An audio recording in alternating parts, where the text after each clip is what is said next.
Welcome to the 34th presentation in the series Working Our Way Through the Gospel of Matthew. In the last presentation we looked at contrasting events. We saw Jesus just before he was going to be arrested, serene, in control of events, knowing his life destiny was coming, all the events of the few days. We saw the contrasting events of the devotion of Our Lady who gave everything that she had. The confusion that was in the minds of the disciples. They were conscious of danger, they were fearful, and yet at the same time they were overconfident. Then there was the plotting behind the scenes, hidden. The religious establishment planning for the removal of Jesus. Contrasting events. We saw the brilliant picture from Isaiah. Jesus knew what he was doing. He was doing it right. By what was going to happen, he was going to enable many of us to become acceptable to God, to break down the barriers, because he was going to deal with the fundamental human problem. We think we can run our lives better on our own. Human rebellion. And he was doing it for us. So underpinning all the events was this deep insight that Isaiah had seen so long before. The cross faced Jesus.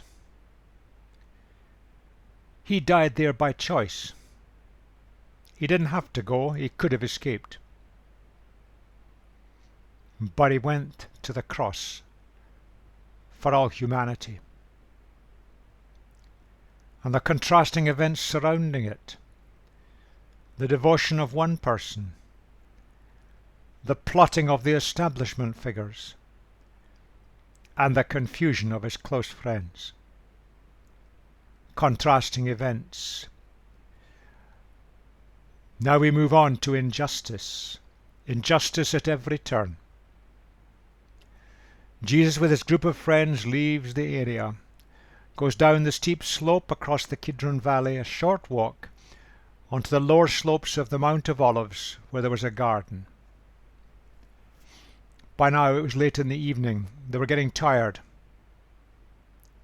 and those who were closest to him let him down.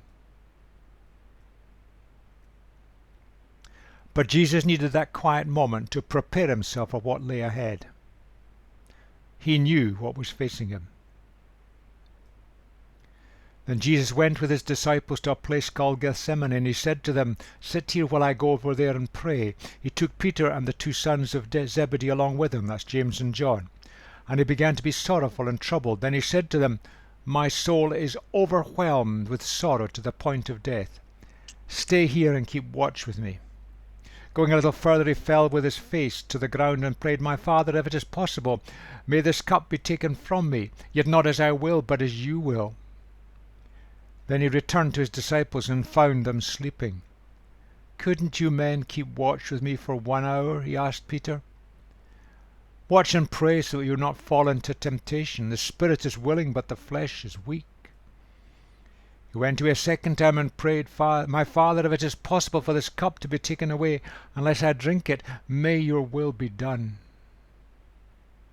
When he came back, he again found them sleeping because their eyes were heavy. So he left them and went away once more and prayed the third time, saying the same thing. Then he returned to the disciples and said to them, "Are you still sleeping and resting? Look, the hour has come, and the Son of Man is delivered into the hands of sinners. Rise, let us go. Here comes my betrayer." The powerful emotional distress of Jesus, a young man, a human being, knowing what he was going to face. Horrendous. Physical pain and torture, brutality. He knew it was going to face, and it really affected him from the depth of his being. And if only there was some other way. He was pleading with God, is there no other way? No one in their right mind wants to willingly put themselves through that. Now, the word temptation, one word could be translated temptation or testing, and perhaps testing is a better translation here. That's so true of us all. Things we want to do or committed to do, but we often don't see them through. Jesus faced all this on his own. A terrible future, entirely alone. Moving on, while he was still speaking, Judas, one of the 12, arrived. Judas would know where they would normally go in the evening. He handed Jesus over. With him was a large crowd armed with swords and clubs, sent from the chief priests and the elders of the people. Now the betrayer had arranged a signal with them. The one I kisses the man, arrest him. Going at once to Jesus, Judas said, Greetings, Rabbi, and kissed him. This would be the Middle Eastern way of men greeting each other, which is still used today. Jesus replied, Do what you came for, friend. Then the men stepped forward, seized Jesus, and arrested him. With that, one of Jesus' companions reached for his sword. Other Gospels tell us it's Peter. Drew it out and struck the servant of the high priest, cutting off his ear. Other Gospels show that Jesus healed the ear. Put your sword back in its place, Jesus said to them, for all who draw the sword will die by the sword. Do you think I cannot call on my Father, and he will at once put at my disposal more than 12 legions of angels, thousands of them? But how then would the scriptures be fulfilled that say it must happen this way? In that hour Jesus said to the crowd, Am I leading a rebellion that you've come out with swords and clubs to capture me? Every day I sat in the temple courts teaching, and you did not arrest me. But this has all taken place that the writings of the prophets might be fulfilled. And then all the disciples deserted him and fled. He challenges their fear and hypocrisy.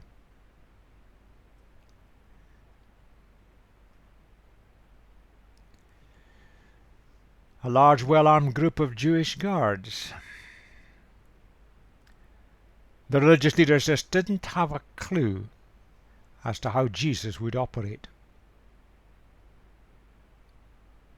So they sent a big mob to get him. The typical greeting of the Middle East. He does not resist arrest. He challenges their fear and hypocrisy, but he does not resist arrest. But Peter retaliates. But Jesus steps in immediately to stop violence. And with that, the disciples flee for their lives, thinking they're going to be taken too.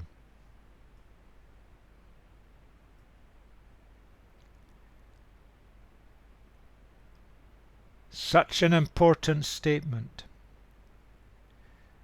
Jesus, the wonderful Jesus who'd brought nothing but wholeness, strength, health, renewal, positive messages to the people. He says, put your sword back in its place. For all who draw the sword will die by the sword. In the way of Jesus, retaliatory violence is out. And that's one feature of the way of Jesus that makes it stand out in stark contrast to all other religious and political systems. He makes it very clear, and it's made clear throughout the entire scriptures. Retaliatory violence is out. Over history we have failed to match that standard and command. But it still stands today, that command. And many followers of Jesus are being treated atrociously, and they are not retaliating. They are following the way of Jesus.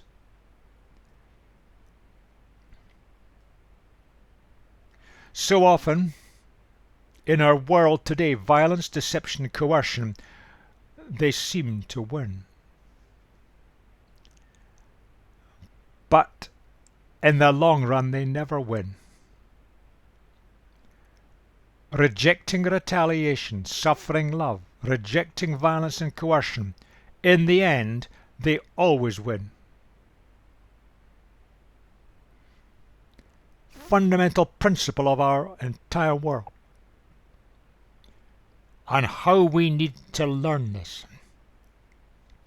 And how we need to practice it. The way of Jesus.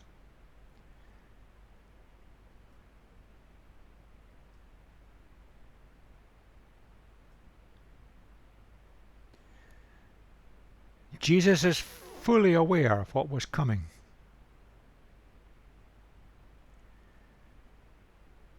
That's what makes it even more daunting, and his courage stands out. His courage and determination to do what God was asking him to do. He also knew what he would do for rebellious humanity. That through his life and death and resurrection, by the brutality of his death, he would offer a way for rebellious humanity to be released and restored. He's quite capable of resisting it. He speaks about drawing on legions of angels. But he chooses not to resist. There are enormous lessons for us. In some ways this story is absolutely and completely unique. But in other ways it lays down principles for all of us who seek to follow the way of Jesus.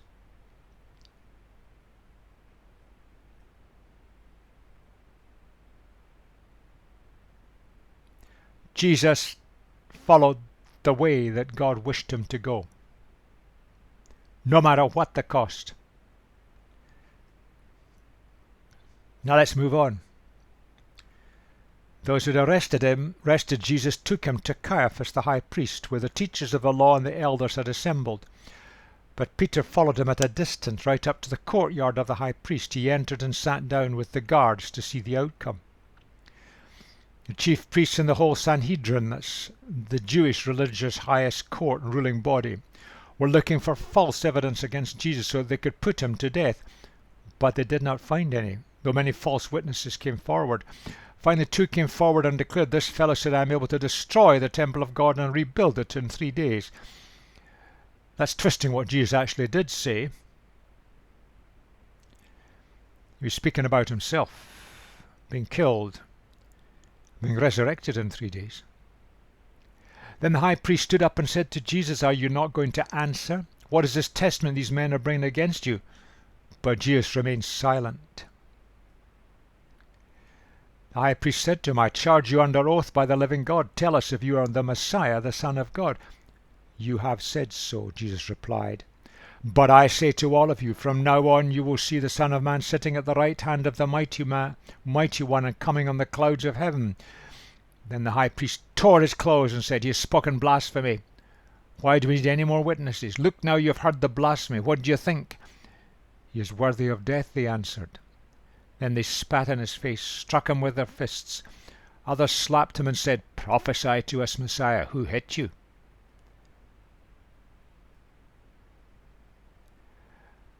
The Sanhedrin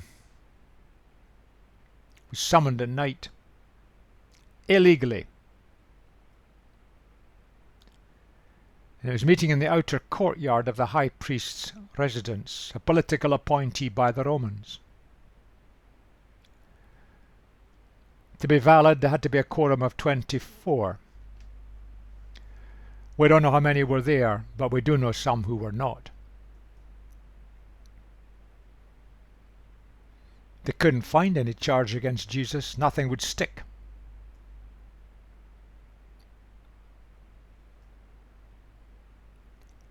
Throughout it all, Jesus remained totally silent. They got frustrated. You see the Sanhedrin, this great, powerful body. Jesus tied up, standing there, abused, treated with total disrespect. The Sanhedrin appears to be in charge and in control. But Jesus in his silence is in total control.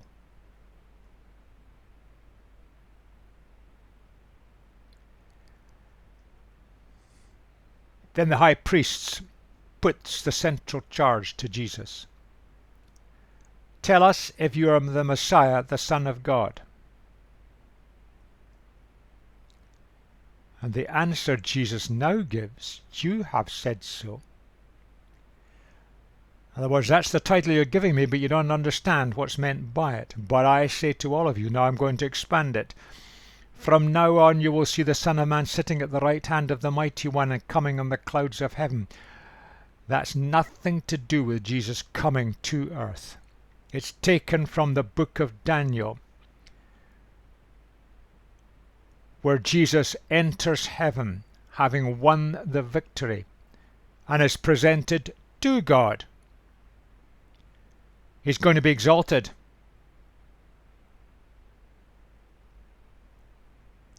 Let's look at these phrases, these words.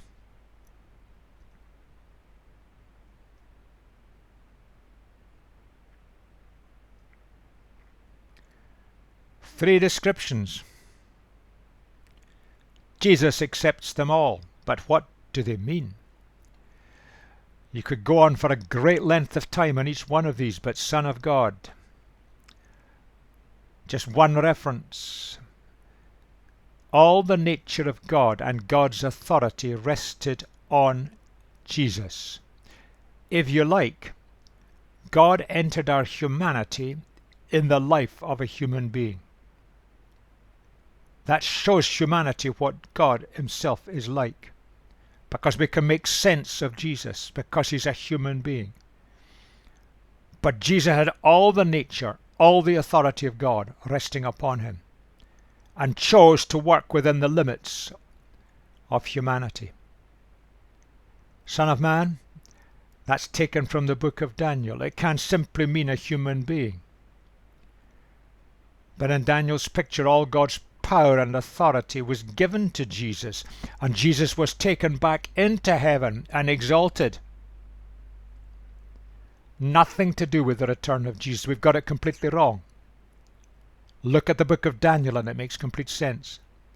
This is the exaltation of Jesus, his ascension, if you like. But his very life and all he stood for was carried forward by his followers and spread throughout the entire Roman Empire. The authority was given to him, starting to transform humanity. And the Messiah, one picture, the sent one of God, the suffering servant. You see, these religious leaders had generated a picture that was make-believe, a picture of the Messiah, someone who would come and be an army commander, drive out the Romans, and reinstate the nation in its former glory. That's not what the Old Testament pictures, and it's not what Jesus came to do.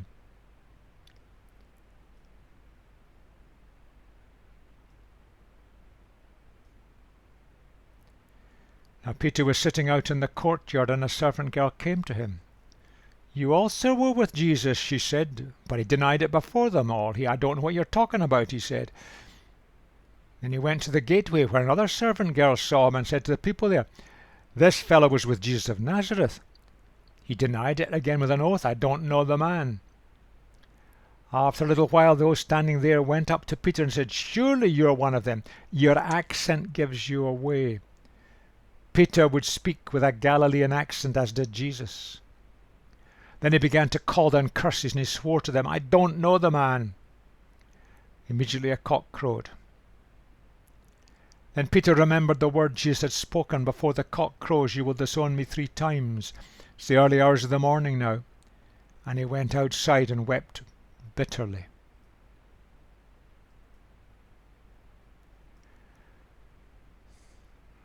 One of the other Gospels shows that John, who must have had contacts, was able to get Peter into that courtyard, so there at least were 2 disciples there.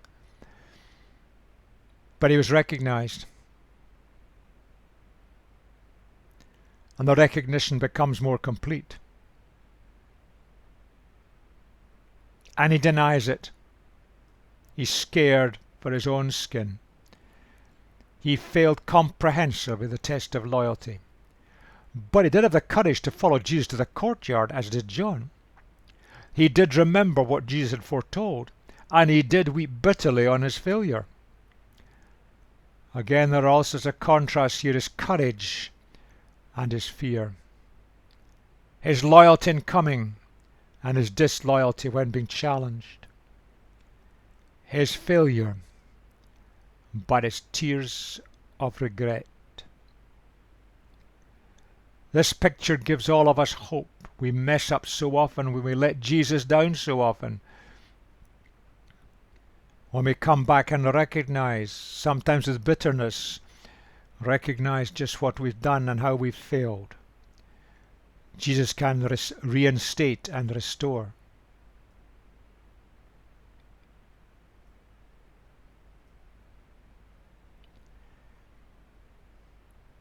Early in the morning now,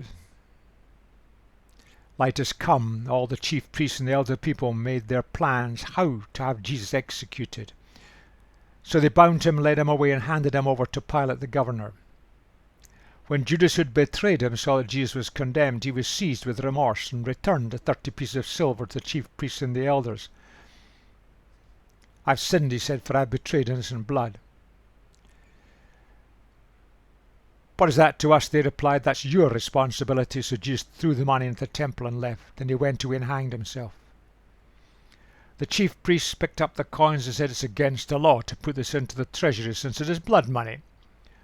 So they decided to use the money to buy the potter's field as a burial place for the foreigners. That is why it has been called the field of blood to this day. Then what was spoken by Jeremiah the prophet was fulfilled. They took the 30 pieces of silver, the price set on him by the people of Israel, and they used them to buy the potter's field, as the Lord commanded me. Perhaps Judas had arranged the arrest to force Jesus' hands, to make him come out and show us all his power and strike down and restore and drive out the Romans. We don't know, but it fits the evidence. Judas's failure. Now we've got to recognize that there are 2 different stories. In the story here, he's filled with remorse. He returns the money, commits suicide. The money was used to buy a burial place for foreigners who happened to visit Jerusalem and die there with no resources for burial. Then there's a reference to the Old Testament, drawing from Jeremiah and Zechariah. But there's another account that Judas bought the field, but he had an accident and died. And the field became known as the field of blood. Find that in Acts. But you can imagine the situation, what Judas had done, and rumours and stories would spread. And perhaps this just reflects 2 stories that were flying around at the time. But the point is this: Judas came to a sticky end. There is no returning to Jesus. Remorse is not enough. Repentance is needed. A desire to change direction.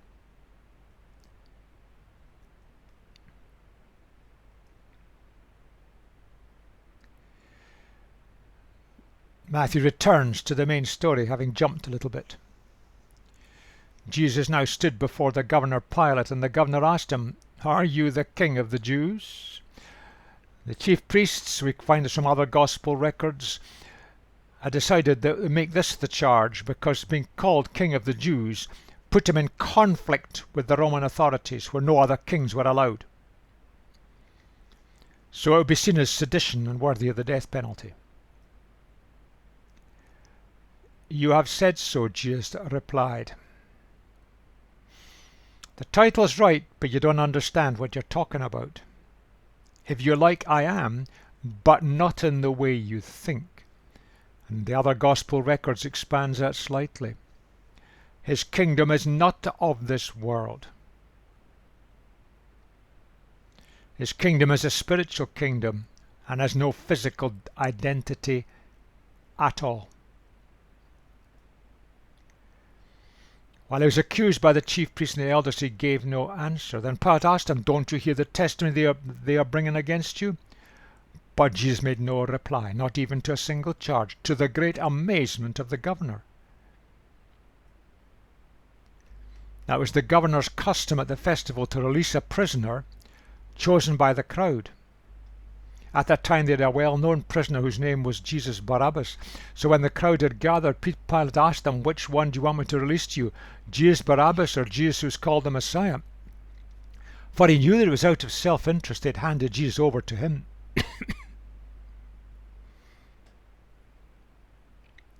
Then there's this kind of interlude. Pilate's wife warns Pilate of the danger he's in. But the chief priests and the elders persuaded the people to ask for Barabbas and to have Jesus executed. "Which of the two do you want me to release to you?" asked the governor. "Barabbas," they answered. "What shall I do then with Jesus who's called the Messiah?" Pilate asked. They all answered, "Crucify him." Death by public torture. Barabbas, in modern language, he was a terrorist. They preferred to have a terrorist set free. And Jesus the Messiah, the sent one of God, who lived the most beautiful life that's ever been lived, condemned to death by torture.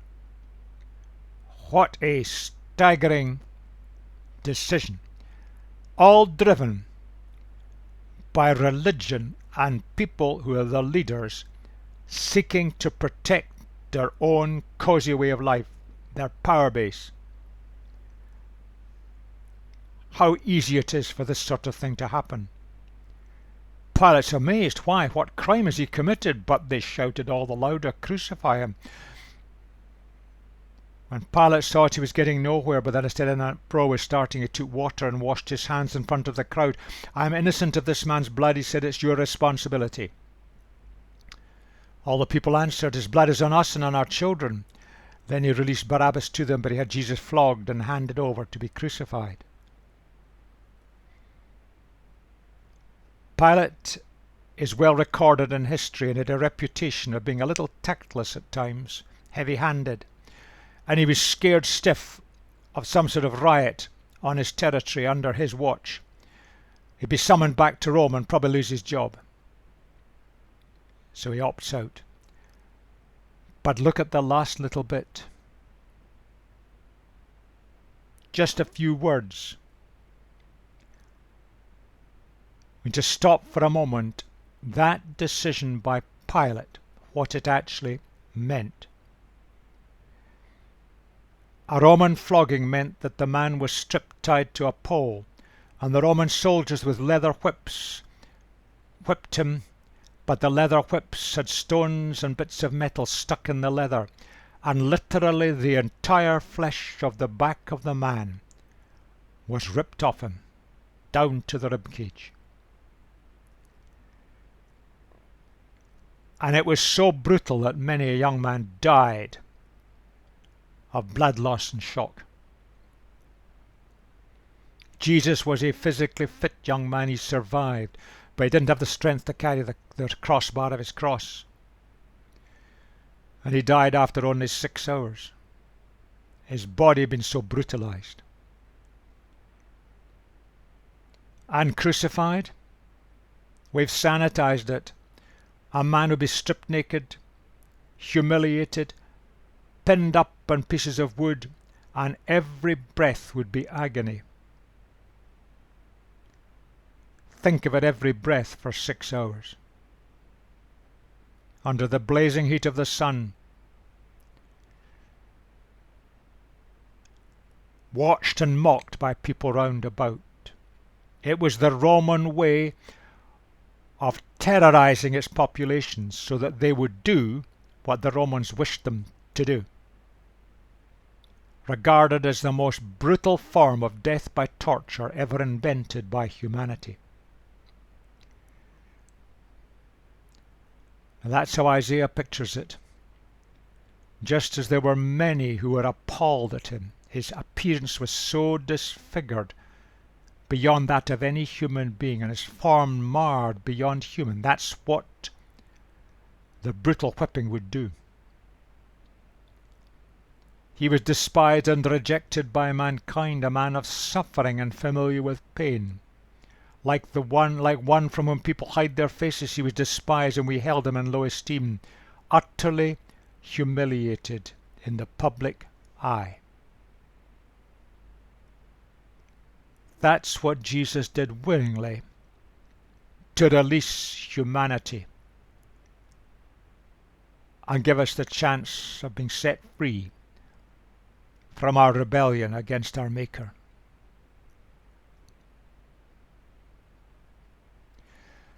If we look at those involved, Judas tries and fails to escape responsibility and comes to a sticky end.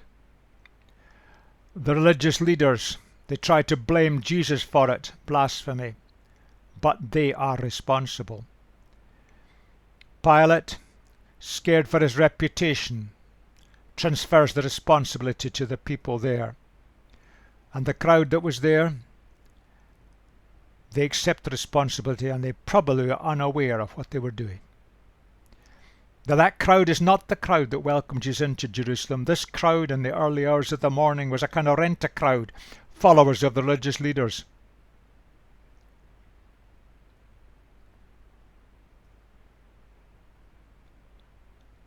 That's what Isaiah said. Surely he took our pain and bore our suffering. Yet we considered him punished by God, stricken by him and afflicted. But he was pierced for our transgressions. He was crushed for our iniquities. The punishment that brought us peace was on him, and by his wounds we are healed. We all like sheep have gone astray. Each of us has turned to our own way, and the Lord has laid on him the iniquity of us all. Watch that word, punished. What Isaiah was seeing there is that people thought God had rejected him. And that's what actually happened. How could God possibly allow his servant to be strung up on a cross and tortured publicly to death? But that word there, the word punishment in the original, it isn't exactly the same as in English, and it does not mean and cannot mean that God punished Jesus. The punishment was just the experience that Jesus went through in his body being torn apart and tortured to death publicly. The torture and the agony.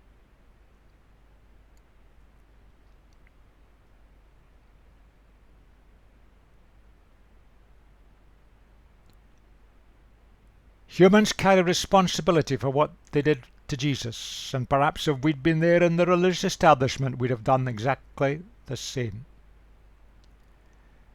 But God took these terrible events, turned them to advantage for the benefit of humanity. It's a paradox. As so often in life things are. They are a paradox. A whole series of injustices that God turned to advantage for us.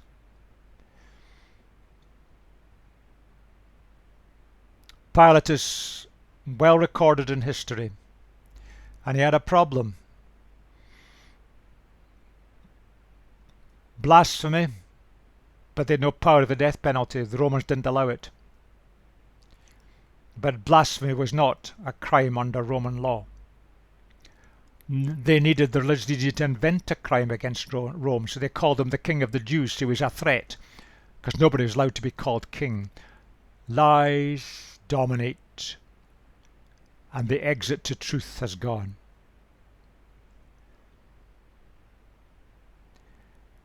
Only one question he answered, and in the original the answer is very clever and precise. Yes, I am, but not the way you think it is. That was the accusation that would attract the death penalty. It's true, says Jesus, but not in the way you think.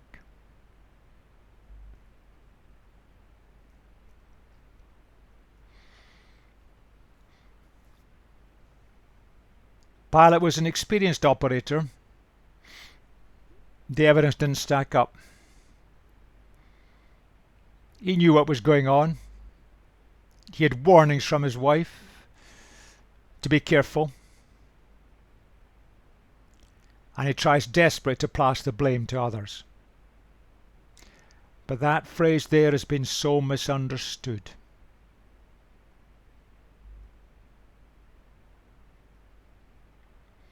This crowd, the followers of the religious leaders, a rent-a-mob.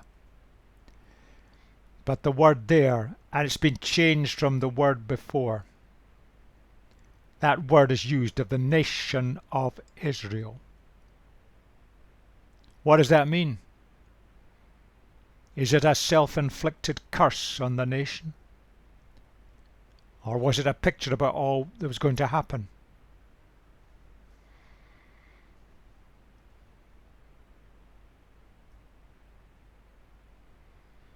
The children, what happened to the Jewish nation?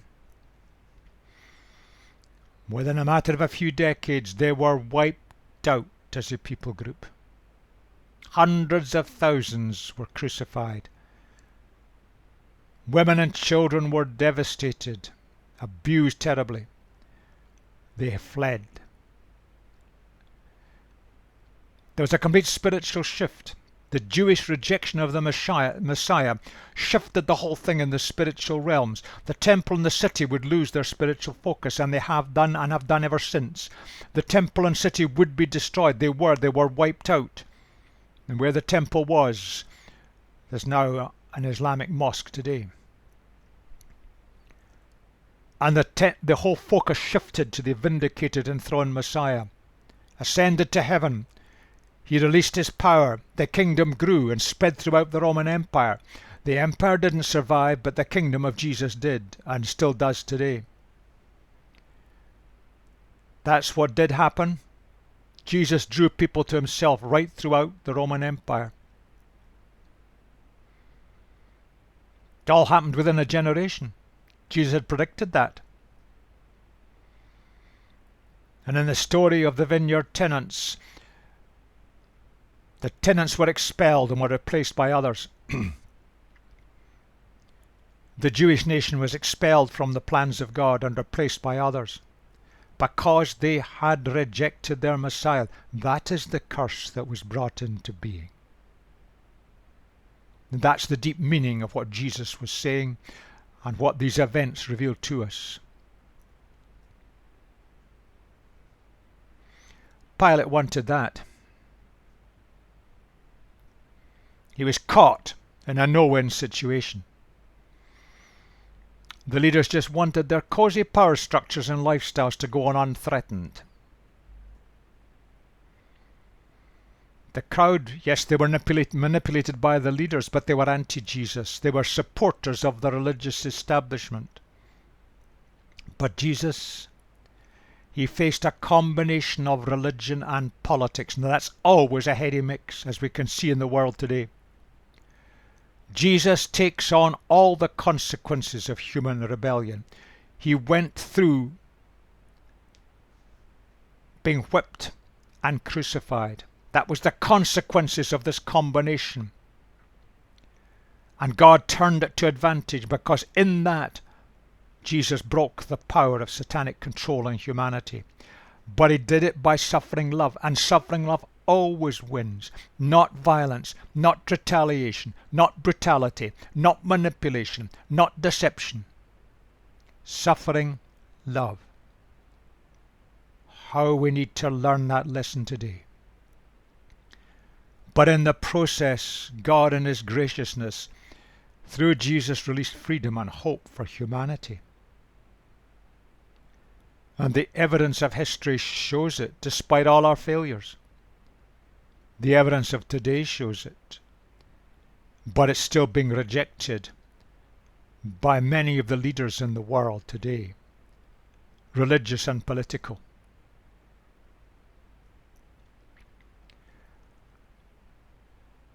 Total injustice, a dreadful story, and yet God turned this to advantage for the benefit of humanity. Some deep thoughts for us to ponder. And in the next presentation, we'll move on to the actual crucifixion of Jesus and what happened.